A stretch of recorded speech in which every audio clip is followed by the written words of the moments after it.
Hello everyone, welcome to Resmi Educational Society. So we already discussed that in this series or video we are going to discuss continuity and differentiability solutions from NCERT. Okay, so we already solved up to question number 17. Okay, and I am giving homework you to do question number 18, and I already explained it. Give some hint that how you have to attempt this question. Okay. Now I will start from here that if we are going to solve this question, then I already explained that in this question it is given that this function is continuous at x equal to 0. Then we have to find lambda. After finding lambda, put this lambda in the function and then check whether this function is continuous at x equal to 1 or not. Okay, तो start करते हैं इसको. Function हमारे पास दो है. अब function depend करता है कि भाई एल के लिए कौन सा फंक्शन यूज करेंगे, आर के लिए कौन सा फंक्शन यूज करेंगे. ठीक है, तो ये कैसे पता चलेगा. एक्स इक्वल टू जीरो पर चेक करना है, तो जीरो से छोटा एक्स जीरो से छोटा कब होगा, जब एल फाइंड करना होगा. तो यहाँ देखो, इसका कहने का मतलब कि एक्स ये जो लिखा हुआ है इसका कहने का मतलब क्या होता है, एक्स लेस देन जीरो भी है और एक्स इक्वल टू जीरो भी है.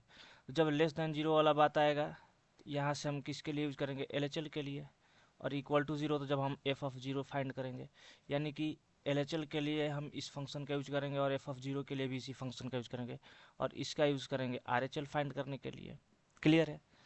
तो जब हम एल फाइंड करेंगे, एल, ठीक है, जब हम एल फाइंड करेंगे तो इस फंक्शन का यूज करेंगे. तो क्या लिखेंगे हम, limit x tendings to zero minus f of x. और एफ ऑफ एक्स क्या है, ओ यार, और एफ ऑफ एक्स क्या है, फंक्शन डायरेक्ट लिख देते हैं हम, lambda x square minus two x. Clear है, कोई दिक्कत वाली बात नहीं. दिस इज, तो या फिर एक मिनट रुक जाओ. कि जब कभी भी हम एल फाइंड करेंगे इसमें, एल के लिए हमारे पास फंक्शन जो है ये होगा. तो एल फाइंड करने के लिए limit x tendings to zero minus f of x. ठीक है, यानी एफ ऑफ एक्स ये वाला.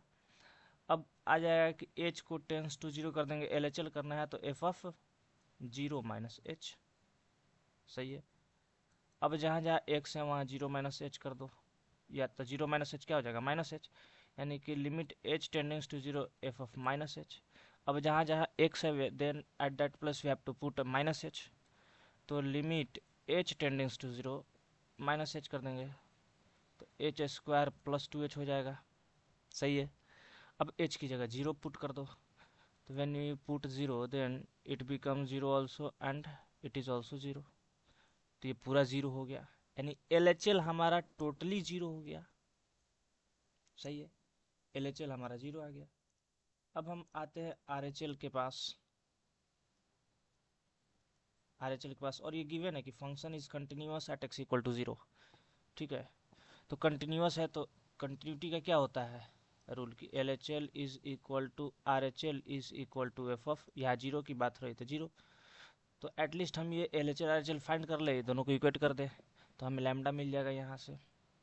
तो एफ ऑफ एक्स इसके लिए क्या हो गया, आर के लिए जीरो से बड़ा, एक्स यहाँ पे क्या होगा जीरो से बड़ा, तो जीरो से बड़ा तो आर के लिए ये फंक्शन, यानी फोर एक्स प्लस वन. तो यहाँ पे जब हम यूज़ करेंगे तो x tendings to zero plus f of x. फिर इसको ऐसे भी लिख सकते हैं कि limit h tendings to zero f of zero plus h. इसको लिख सकते हैं limit h tendings to zero f of h. फिर यहाँ लिख सकते हैं कि limit h tendings to zero f of h, यानी कि फोर एच प्लस वन. और एच जहाँ है वहाँ क्या पुट करना है हमें, जहाँ पे एच है वहाँ पे हमें क्या पुट करना है, zero. Then it is zero. तो four into zero plus one, ये वन हो गया. क्लियर है. तो यहाँ एल और आर हमें इक्वल होता हुआ नहीं दिख रहा है. It means there might be some problem. Okay, यहाँ एल और आर इक्वल नहीं हुआ. क्या हुआ यहाँ पे, L is not equal to RHL। इसका मतलब कि भाई यहाँ पे फंक्शन जो है अभी कंटिन्यूस नहीं है, तो लैम्डा फिर क्या होगा, कंटिन्यूस नहीं है, लेकिन क्वेश्चन में गिवन है कि भाई x इक्वल टू 0 पर फंक्शन कंटिन्यूस है। तो कंटिन्यूस है तो लैम्डा क्या होगा, क्वेश्चन कहने का मतलब ये हुआ कि यदि फंक्शन x इक्वल टू 0 पर कंटिन्यूस है then what will be the value of lambda. तो यहाँ से हमें कुछ नहीं मिला। हो सकता है कि यहाँ जो दिया है कि what about the continuity of x equal to 1, x equal to 1 पर कंटिन्यूटी की क्या हो गई, बात क्या होगी। हो सकता है कि कुछ यहाँ से कंक्लूजन मिले हमें कि लैम्डा क्या हो सकता है, क्योंकि यहाँ से हम देखें तो हमें कोई क्लू नहीं मिल रहा है कि that we have to through which we can find lambda. Okay, तो इधर से कोई क्लू नहीं है हमारे पास। एक ही रास्ता है कि हम x इक्वल टू 1 के पास जाते हैं, फिर इसको सॉल्व करते हैं, इसके कंटिन्यूटी को देखते, क्योंकि x इक्वल टू 1 के लिए देखो हमारे पास जो है LHL RHL सबके लिए यही है। अच्छा, अब देखो यहाँ बहुत लोग डाउट में होगा LHL इसका फाइंड करेंगे जब एट x इक्वल टू 1 कि x तो 1 से छोटा है, 1 से छोटा है, तो ये बोल रहा है 0 से बड़ा, तो 0 से बड़ा इसमें दोनों आ जाएगा, 1 से बड़ा वाला नंबर भी 1 से छोटा, क्योंकि नंबर लाइन पे जो 0 होगा 1 यहाँ पे होगा। तो बहुत लोग ये सोच रहा होगा कि 1 से छोटा तो 0 से छोटा वाला भी आएगा, जो कि ये वाला है रेंज ऊपर वाला। तो एक चीज़ ध्यान रखना कि लिमिट में कभी भी जो हमारा वैल्यू होता है उसके आसपास वाला नंबर को हम लोग डिस्कस करते हैं, उसके आसपास वाले वैल्यू को हम लेते हैं, चाहे बड़ा लेना हो या छोटा लेना हो। यदि बड़ा लेना है तो 1 से जस्ट एकदम 0.0001 वाला वैल्यू लेंगे, बड़ा वैल्यू। 1 से छोटा लेना है तो 1 से ज़्यादा छोटा नहीं जाएंगे, हमें 0.00001 वाले डिफरेंस भी नंबर मिल जाए तो वो हम यहाँ पे क्या करेंगे, यूज़ कर लेंगे। तो इस फिराक में नहीं रहना है कि हम इसका भी तो यूज़ कर सकते हैं, ये गलत फहमी नहीं पालना है अपने दिमाग में। सही है, तो चलो चलते हैं x इक्वल टू 1 को देखते हैं। यहाँ पे तो हमारे पास कोई सोल्यूशन नहीं मिला, ठीक है। Okay, let's goes to this question. तो एट x इक्वल टू 1 पे हम फाइंड करते हैं भाई, देखते हैं क्या यहाँ की स्थिति है। तो यहाँ जब हम f ऑफ 1 फाइंड करेंगे तो f ऑफ 1 हो जाएगा 4 इंटू 1 प्लस 1 डेट इज़ 5। जब हम इसकी LHL की बात करें, जब हम यहाँ के LHL के बारे में बात करें तो limit x tendings to 1 minus 1 से छोटा f ऑफ x, और f ऑफ x यहाँ पे क्या होगा ये सबको पता होगा, यहाँ पे f ऑफ x जो है यही है, क्योंकि यही 1 से छोटा और 1 से बड़ा दोनों में यही यूज़ होगा। तो h tendings to 0 f of 1 minus h, अब जो है इसमें यूज कर दो, तो लिमिट h टेंडिंग्स टू 0 4 इंटू 1 माइनस h प्लस 1, और जहाँ जहाँ h है वहाँ 0, तो 4 इंटू 1 माइनस 0 प्लस 1, ये 5 हो गया। सही है, तो बात फिर यहाँ पे यहाँ आके फंसता है, फिर यहाँ RHL निकालोगे तो ये भी तुम्हारा क्या आ जाएगा, 5 आ जाएगा, RHL भी 5 आएगा। तो यहाँ हमारे पास कोई कंक्लूजन नहीं निकल रहा है, यहाँ ये कंक्लूजन निकल रहा है कि भाई function is continuous at x equal to 1। यहाँ से हमारे पास बस एक ही कंक्लूजन निकल पा रहा है कि function is continuous at x equal to 1, x equal to 1 पे फंक्शन कंटिन्यूअस है, बस यही कंक्लूजन यहाँ से निकल रहा है। Function is continuous at x equal to 1, इसका मतलब कि फंक्शन x इक्वल टू 1 पे कंटिन्यूअस होगा। तो देखो भाई हम 0 पे भी चेक कर लिए है ना, हम ऑलरेडी 0 पे भी चेक कर लिए, 1 पे भी चेक कर लिए, फंक्शन हमारा 1 पे क्या आ रहा है कि कंटिन्यूअस है, ठीक। 0 पे क्या आ रहा है कि फंक्शन हमारा डिसकंटिन्यूअस है। तो इससे ये पता चलता है कि फंक्शन तो हमारा 1 पे कंटिन्यूअस होगा, लेकिन जो ये बात बोल रहा है क्वेश्चन में कि लैम्डा के किस वैल्यू के लिए फंक्शन x इक्वल टू 0 पर क्या हो जाए, कंटिन्यूअस हो जाए, लेकिन वास्तव में x इक्वल टू 0 पे फंक्शन कंटिन्यूअस है। लेकिन हमसे ये पूछ रहा था कि भाई लैम्डा क्या ऐसा रख दें कि हमारा x इक्वल टू 0 पे फंक्शन कंटिन्यूअस हो जाए। तो इसका आंसर ये होगा कि लैम्डा चाहे कुछ भी हो जाए, फंक्शन हमेशा x इक्वल टू 0 पे डिसकंटिन्यूअस रहेगा, कंटिन्यूअस कभी नहीं हो सकता है, चाहे लैम्डा तुम कुछ भी रख दो। ठीक है, तो क्या कंक्लूजन आता है फाइनली कि function f of x is always discontinuous at x equal to 0 for all value of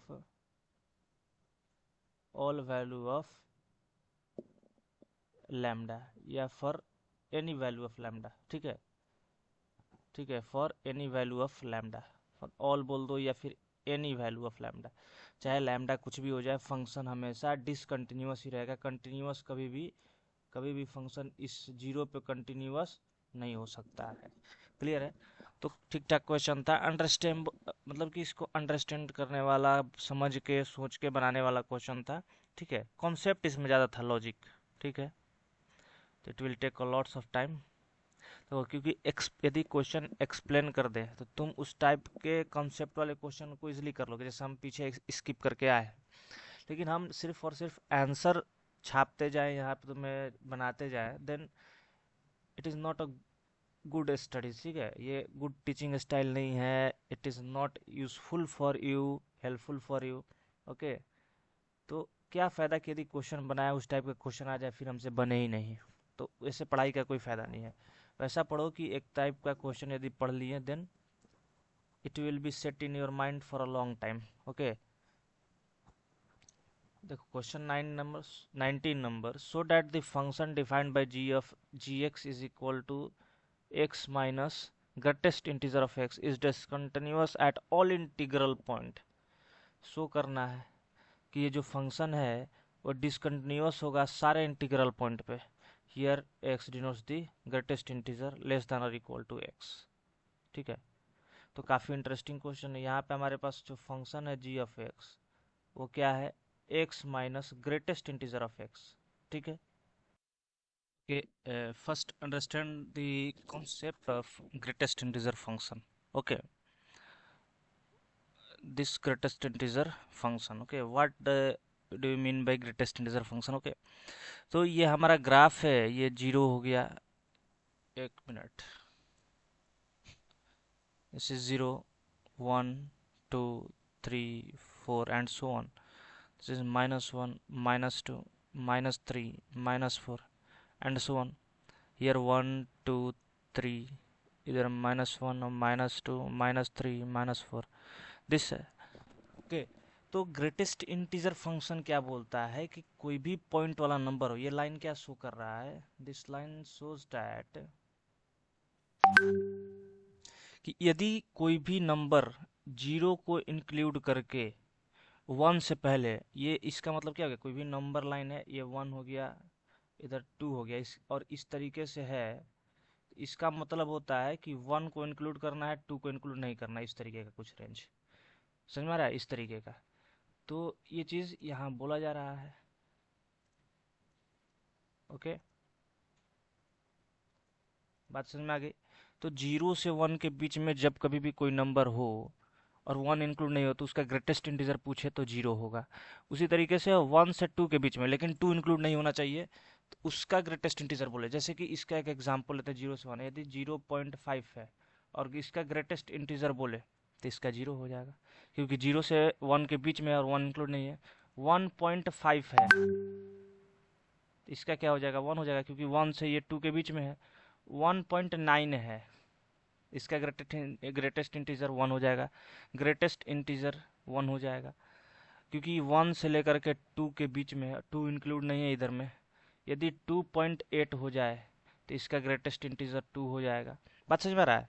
तो ये इसका ग्राफ है। यदि -1.8 हो जाए तो अब देखो -1.8 किधर आएगा, -1.8 किधर आएगा, तो -1.8 देखना इस रेंज में आएगा, आएगा कि नहीं आएगा? तो इस रेंज वाले को देखोगे तो ये, तो इसका -2 हो जाएगा, इस रेंज में आएगा ग्रेटेस्ट इंटीजर। -1.8 यदि तुम अच्छे से देखो तो -1.8 इस रेंज में आएगा।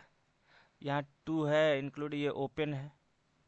ठीक है, तो यहाँ ओपन है -1 पे, तो -1 के बाद -1.8 -1.9 तब जा करके -2। तो इसका ग्रेटेस्ट इंटीजर क्या हो जाएगा, -2। तो यहाँ माइनस वाले में बहुत लोग गड़बड़ाता है, तो यहाँ देख लेना -2.5 रहे, तो -2.5 देखो इस वाले रेंज में आएगा, इस वाले में, ठीक है, इस वाले में आएगा, तो इसका -3 हो जाएगा। तो ये समझ में आ गया, ग्राफ को ध्यान में रखो तो ग्रेटेस्ट इंटीजर इजिली अंडरस्टैंड कर पाओगे, ठीक है, एवरीथिंग इज ओके। चलो जी, बहुत सुंदर। तो हम इसको क्या करते हैं, इसको हम क्या करते हैं, यहाँ से हटा देते हैं।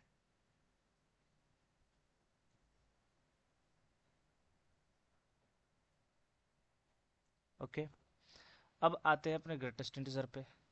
तो इसका पहले हम क्या करते हैं, अब बोल रहा है कि यार चेक करना है कि ये भाई किस तरीके से फंक्शन जो है हमारा वो कंटिन्यूअस डिसकंटिन्यूअस कहाँ पे, इंटीग्रल वैल्यू पे चेक करना है। तो हम क्या करेंगे, let x is equal to k, या x टेंडिंग्स टू के, या k ले लेंगे जो कि इंटीजर है। तो लेट k को मान लिए कि इंटीजर है, क्योंकि हमें कहाँ चेक करना है, इंटीग्रल पॉइंट्स पे चेक करने हैं। तो ये बोल रहा है इंटीग्रल पॉइंट पे फंक्शन डिसकंटिन्यूअस होगा। और थोड़ा देर पहले यदि तुम ग्राफ को रिकॉग्नाइज कर पा रहे होगे, तो ग्राफ कुछ इस तरीके से था, वन के बीच में यदि ग्राफ हम देख रहे थे, तो ग्राफ कुछ इस तरीके, 0 इंक्लूड है, फिर यहाँ ओपन है, फिर यहाँ ये इंक्लूड है 1, फिर 2 पे ओपन है, फिर यहाँ 2 इंक्लूड है, 3 पे ओपन है, फिर यहाँ 3 इंक्लूड है, 4 पे ओपन है। तो लिमिट में पढ़ रहे होगे तुम, यहाँ क्या दिख रहा है तुम्हें, यहाँ डिसकंटिन्यूटी दिख रही है कि नहीं, यहाँ 1 है, 2 है, 3 है, 4 है। तो डिसकंटिन्यूटी ये दिख रहा है कि 1 के बाद तुम्हें पेन उठा करके इधर जाना पड़ रहा है, फिर यहाँ 2 के बाद गैप दिख रहा है, तब जा रहे हो यहाँ पे, फिर यहाँ गैप दिख रहा है। तो ये गैप नहीं होना चाहिए, कंटिन्यूअस मतलब कि एक कंटिन्यूअस पेन उठना नहीं चाहिए, यहाँ बार बार तुम्हें पेन उठाना पड़ रहा है, ठीक है। तो कंटिन्यूटी का मतलब कि तुम ग्राफ पे पेन बिना उठाए शुरू से लेकर लास्ट तक चले जाओ, ठीक है। के कोई इंटीजर है, तो यदि हम जी ऑफ के निकालें, तो यहाँ से हम बोल सकते हैं कि के माइनस के। अब यहाँ क्या है भाई, के कोई इंटीजर है, तो अब देखो के कोई इंटीजर है जैसे कि 1.2, ठीक है, इंटीजर, सॉरी, के इंटीजर है तो 1 लेना है, के इंटीजर है, तो के इंटीजर है 2, और ये 2 माइनस 2 इज 0, तो यानी के माइनस के ये क्या हो जाएगा, के माइनस के इज 0। जहाँ नहीं समझ में, मैथ में देखना एक सिंपल चीज़ है कि जहाँ नहीं समझ में अज्यूम कर लो कि 2 है, 3 है, 4 है, उसके बाद सॉल्व कर लो, या उसके बाद अंडरस्टैंड कर लो कि क्या कहना चाह रहा है क्या नहीं, ठीक है। अब हम क्या करेंगे कि LHL निकालेंगे, ठीक है। तो limit x tendings to k minus f of x, या जी ऑफ एक्स है इधर, जी ऑफ एक्स, तो limit h tendings to 0, g of k minus h. अब जो हमारा फंक्शन है उधर पुट कर दो, तो लिमिट h टेंडिंग्स टू 0 के minus H minus greatest integer of k minus h. तो एक चीज़ अब ध्यान दो कि h टेंड करता है किसको, 0 को, h किसको टेंड करता है, 0 को। अब k में से बहुत छोटा नंबर, यानी h टेंडिंग्स टू 0, तो ये कैसा नंबर होगा, ये नंबर कुछ 0.0000001 टाइप का नंबर होगा। और ये नंबर हम किसी इंटीजर में से माइनस करें, किसी इंटीजर में से हम ये वाला नंबर माइनस करें, तो ये वाला नंबर किसी इंटीजर में से माइनस करेंगे तो ये ऑब्वियसली हमें कुछ पॉइंट वाला नंबर देगा। बात समझ में आ रहा है, ये कोई हमें पॉइंट वाला, क्योंकि ये ऑलरेडी पॉइंट में है। तो एक चीज़ यहाँ से क्लियर हो गया कि भाई ये कोई हमें पॉइंट वाला नंबर देगा, ये चीज़ क्लियर हो गया कि ये कोई पॉइंट वाला हमें नंबर देगा। तो h टेंडिंग्स टू 0, तो ये क्या है, मान के चलो कि ये कुछ पॉइंट वाला नंबर है, और ये पॉइंट वाला, जैसे कि एग्जाम्पल के तौर पे समझते हैं कि k को मान के चलो कि हम यहाँ 2 ले लेते हैं, k 2 है, तो k 2 है तो h 0.00 समथिंग है, तो ये क्या हो जाएगा, h यदि 0.001 है तो हमारा यहाँ पे k क्या हो जाएगा, या 0.1 है कुछ इस तरीके से, तो माइनस करो उसमें, ठीक है। तो ये क्या हो जाएगा, ये हमारा k माइनस एच कुछ 1.99 हो जाएगा, क्लियर है, कुछ इस तरीके से। तो एक चीज़ ध्यान दो कि यहाँ 1.99 ये हो गया, और 1.999 माइनस ग्रेटेस्ट इंटीजर ऑफ 1.99, तो ग्रेटेस्ट इंटीजर 1.99 का 1 हो जाएगा, और इसमें माइनस कर दो तो ये 0.9999 हो जाएगा, ये 0.999 हो गया, कुछ इस तरीके से मिला। यदि ये प्लस एच होता, क्या होता, प्लस एच, यानी कि हम RHL की बात करते हैं। देखो इसमें लॉजिक बहुत मैटर करता है, तुम किस तरीके से सोच रहे हो, क्या कर रहे हो। यदि हम RHL की बात करते तो यहाँ पे RHL की बात करते हैं तो x tends to 0 g of x होता, और डायरेक्ट लिखते हैं, यहाँ होता है limit h tends to 0 k plus H minus greatest integer of k plus H. अब देखो प्लस होने से क्या होगा, प्लस होने से ये दोनों अब प्लस में आएगा, तो यहाँ तो हमारे पास आएगा, देखना एक मिनट कलर चेंज कर लेते हैं। देखो यहाँ पे हमारे पास क्या आ जाएगा, प्लस करने पर 2.001, और यहाँ पे भी 2.001, देखते रहना क्या अंतर आएगा। तो यहाँ 2.001 माइनस इसका ग्रेटेस्ट इंटीजर 2 हो जाएगा, तो यहाँ पे 0.001 आ रहा है, बात समझ में आ रहा है। तो क्या समझ में आया कि भाई LHL RHL और f ऑफ के g ऑफ के आपस में इक्वल नहीं है, तो इट मीन्स डैट कि ये क्या होंगे, इसका मतलब क्या हो गया कि ये डिसकंटिन्यूअस है, हर इंटीग्रल वैल्यू पर k क्या है, हमारा k इंटीजर है, बात समझ में आ रहा है। तो यहां से हम क्या बोल सकते हैं कि function is discontinuous at all integral value. ठीक है, तो यहाँ तक समझ में आ गया सब।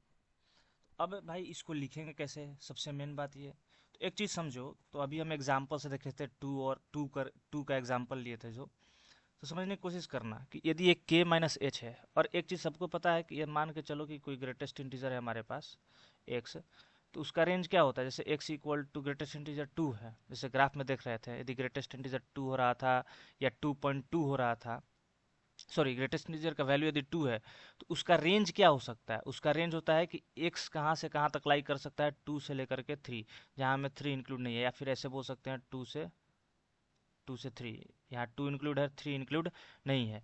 तो इसको कहीं हो सके तो नोट कर लो, ठीक है ना, काफ़ी इंपॉर्टेंट है, हो सके तो कहीं इसको नोट कर लो। ओके, चलो जी। तो एक चीज़ समझो कि यदि हम एक k माइनस एच है माइनस ऑफ, तो k माइनस एच का क्या हो सकता है, जैसे ग्रेटेस्ट इंटीजर ऑफ 2 क्या होता था 2, ग्रेटेस्ट इंटीजर ऑफ 2.8 क्या होता था, ये भी 2 होता था, यानी कि यदि 2 से 3 के बीच में है तो कुछ इस तरीके से है, तो 2 हो जा रहा है, 3.49 है, तो इसका क्या हो जाएगा ग्रेटेस्ट इंटीजर, ये बिग ब्रैकेट होता है 3 हो जाएगा। तो यदि हमारे पास कोई ग्रेटेस्ट इंटीजर है जिसका k प्लस 0.2 है, k कोई इंटीजर है, तो इसका ग्रेटेस्ट इंटीजर क्या हो जाएगा 2 हो जाएगा। कैसे होगा भाई, k मान के चलो 2 है और इसमें 0.2 ऐड कर दिए, तो क्या हो रहा है इसका ग्रेटेस्ट इंटीजर, यानी ये ग्रेटेस्ट इंटीजर ऑफ 2.2 हो जाएगा, तो 2.2 का ग्रेटेस्ट इंटीजर 2, बात समझ में। तो उसी तरीके से h क्या है, बहुत छोटा नंबर है, जीरो को टेंड करने वाला, तो इसका ग्रेटेस्ट इंटीजर क्या हो जाएगा, समझ में आ रहा है कुछ, k से थोड़ा सा छोटा। अब यहाँ देखो कुछ इस तरीके वाला आ गया कि k माइनस 0.2, अब k एग्जाम्पल ले लो, इसका क्या हो जाएगा k माइनस 1 होगा। कैसे होगा कि यदि k मान के चलो 2 है, माइनस 0.2, ये क्या हो जाएगा, ये हो जाएगा 0.8, और 0.8 का इंटीजर क्या हो जाता है, ग्रेटेस्ट इंटीजर फैक्टर 0, यानी उससे कम, यानी 2 था, k यदि 2 लिए, सॉरी 1 पॉइंट होगा ना, 2 माइनस 0.2 1.8, तो ये 1 हो जाएगा, तो एक कम हो जाएगा, बात समझ में आ गया, 1.8 होगा माइनस करेंगे तो उसी तरीके से यहाँ पे क्या हो जाएगा k माइनस 1, क्लियर है, k माइनस 1 हो जाएगा, तो इसका क्या हो जाएगा वैल्यू, इसका वैल्यू हो जाएगा k माइनस 1।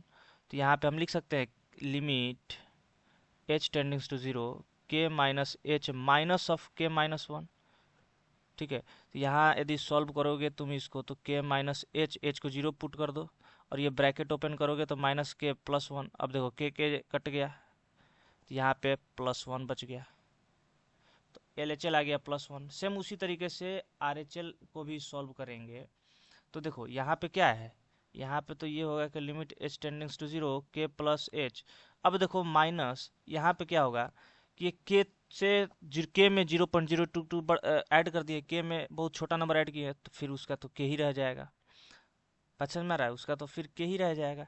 तो के माइनस के प्लस एच, यहाँ जीरो पुट कर दो तो के प्लस जीरो माइनस के, ये सब कट कुट के जीरो आ जाएगा। तो L H L is not equal to R H L, that is why f of x is discontinuous at every integral value, at all integral point। ठीक है, सारे इंटीग्रल पॉइंट पे। ये वाला लास्ट वाला समझ में आया चलो वाला, जैसे कि के यदि 2 होता उसमें 0 पॉइंट, एच क्या है, एच काफी छोटा है, तो 0.2 हम बहुत बड़ा ले रहे हैं, 0.00001 के अप्रॉक्स इस तरीके का नंबर है ये एच। ये एच कुछ इस तरीके के नंबर के इक्वल होता है। तो इसमें ऐड करेंगे तो ये क्या बन जाएगा, 2.00001, 1 2 3 4, 1 2 3 4 इस तरीके के। और इसका ग्रेटेस्ट इंटीजर तो भाई इसका तो 2 होगा, हम लोग जानते हैं। तो इस तरीके का है ये। तो यहाँ लॉजिक बहुत ज़्यादा काम कर रहा है। ठीक है, यहाँ तुम्हारा थ्योरेटिकल तुम कितने डीप में समझते हो क्वेश्चन को, वो यहाँ वर्क करता है तुम्हारे। ठीक है, यहाँ जो लोग क्वेश्चन छाप रहा होगा सिर्फ आंसर और सिर्फ स्कूल में नोट्स बनाने के लिए, then he will not learn anythings. Okay, so to learn you have to be focused, you have to be go inside the question, you have to focus on the theory also, and you have to practice a lot of question.